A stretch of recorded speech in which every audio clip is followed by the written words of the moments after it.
All right. What's up, everybody? Back at this part two and remembering Kobe Bryant 1 year later, man. And there's something I wanted to get to that I didn't get to in part one.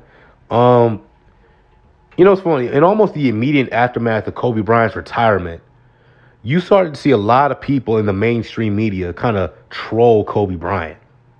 A lot of people. A lot of people. Like, people were disrespecting Kobe Bryant and his legacy and his career. Like out of nowhere, bro. I'm not gonna call out the media people. If you watch ESPN and Fox Sports One, you know who they are. But it's like it came out of nowhere. Like, whoa, where did y'all come from, man? Let me say this: I don't have a problem with them saying it per se, with them saying it per se, if it was based on fact. Like if you said, "Oh, Shaq was the best player on those first three championships," well, then that's just a fact.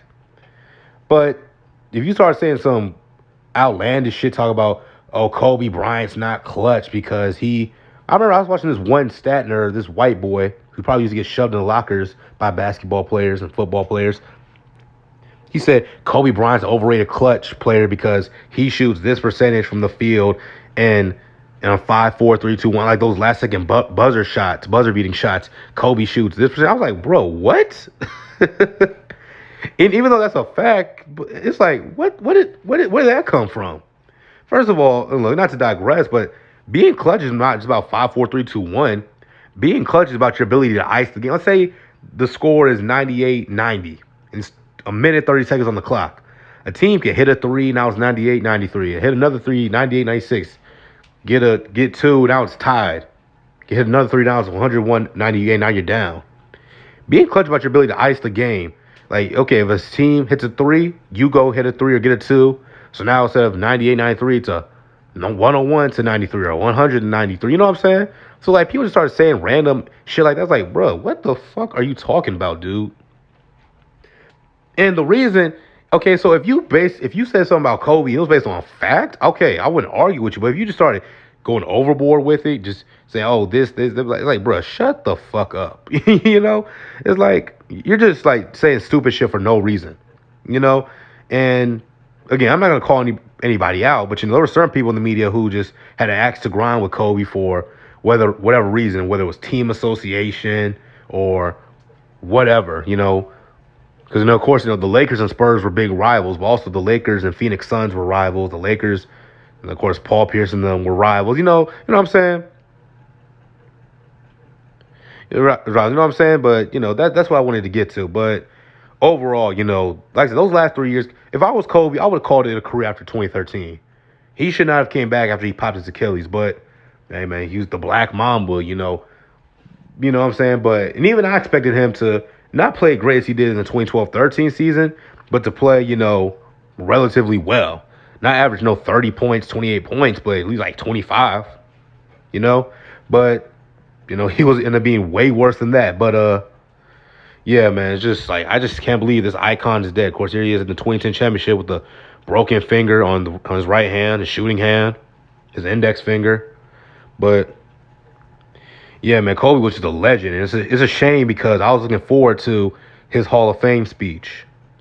He was going to get in with Tim Duncan and Kevin Garnett. They were all going to get in together. Kobe, which is fitting because they all came in the league around the same time. KG came in 95 out of high school. Kobe came in 96 out of high school. Tim Duncan came in 97 after 4 years at Wake Forest College. So I thought, and they all dominated the NBA in the late 90s, throughout the whole 2000s. And them going to the Hall of Fame together would seem fitting to me. But, of course, Kobe's not going to be able to give a speech. I know. I was interested to see who he was going to pick to welcome into the Hall of Fame. For all you don't know, the Basketball Hall of Fame, you get to pick a Hall of Famer to welcome you in. Okay? Like, for example, when Tracy McGrady went in, he asked Isaiah Thomas to pick him. And Isaiah Thomas, for all you don't know, was the one who drafted T-Mac, but with the Raptors. But to make my point, so he was probably going to pick Phil Jackson and Michael Jordan. It would have been interesting for him to see if he was going to pick Shaq. I thought he was going to pick Shaq.